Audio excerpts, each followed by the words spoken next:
বাংলাদেশ থেকে শ্রমিক নিতে ভিসা দেওয়ার পরিমাণ বাড়িয়েছে সৌদি আরব। দুবাই ভিত্তিক গালফ নিউজ জানিয়েছে যে দেশটি বর্তমানে প্রতিদিন 4 থেকে 6,000 শ্রম ভিসা দিচ্ছে বাংলাদেশিদের।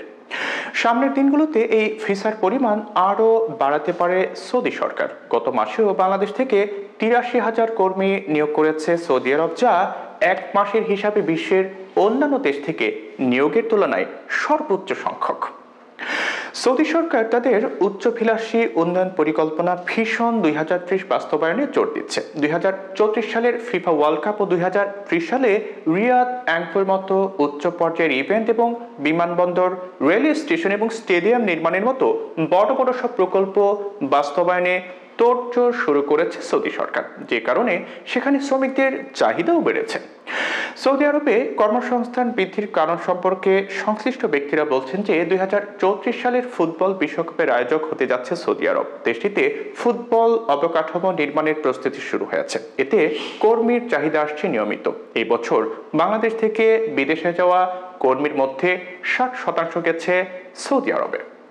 গত 2 মাসে বিদেশে কর্মসংস্থানের 80% বেশি হয়েছে এই দেশটিতেই। সৌদি আরবে যেতে হলে একজন নিয়োগকর্তা বা কফিলের মাধ্যমে যেতে হয়। কোনো নির্দিষ্ট নিয়োগকর্তা ছাড়া দেশটিতে কর্মী যেতে পারবেন না, গিয়েও ওই নিয়োগকর্তার অধীনে কাজ করতে হয়।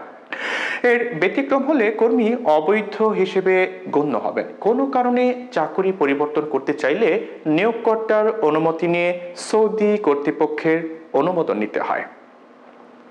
বেসরকারি খাতে কর্মী পাঠানো রিক্রুটিং এজেন্সি মালিকদের সংগঠন বাইডার মহাসচিব আলী হায়দার চৌধুরী গণমাধ্যমকে বলছিলেন যে শ্রমবাজার সংকুচিত হয়ে আসছে, মূলত সৌদি আরবেই এখন কর্মী যাচ্ছেন। দেশটির অবকাঠামো নির্মাণের কর্মীর চাহিদা আসছে। এটি ধরে রাখতে দুই দেশের কারিগরি কমিটির সভা ডেকে বিদ্যমান সমস্যা নিয়ে আলোচনা করা উচিত জরুরি ভিত্তিতে।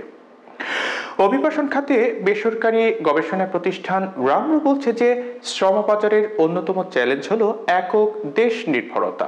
একটা সময় কোনো এক দেশে বিপুল হারে কর্মী যেতে শুরু করে, এরপর নানা সমস্যা তৈরি হওয়ার পর ওই শ্রমবাজার কয়েক বছরের জন্য বন্ধ হয়ে যায়। তখন আরেকটি দেশে কর্মী পাঠানো শুরু হয়। এভাবেই ঘুরে ফিরে হাতে গোনা কয়েকটি দেশের শ্রমবাজারে সীমিত হয়ে আসছে বিদেশে বাংলাদেশিদের কর্মসংস্থান।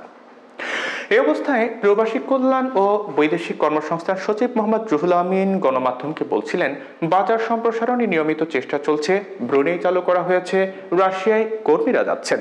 মালয়েশিয়ার শ্রমবাজার চালু করতে শিগগিরই সভা হবে দুই দেশের মধ্যে। ইউরোপে দক্ষ কর্মীর চাহিদা বেশি, তাই দক্ষতা বাড়ানোয় জোর দেওয়া হয়েছে।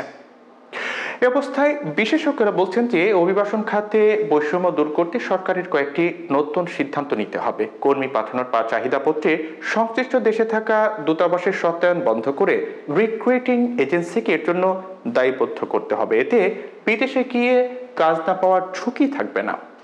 দূতাবাসের শ্রম উইং থেকে প্রবাসীদের সেবা নিশ্চিত করতে হবে। দালালদের নিবন্ধনের আওতায় এনে তাদের বৈধতা দিতে হবে।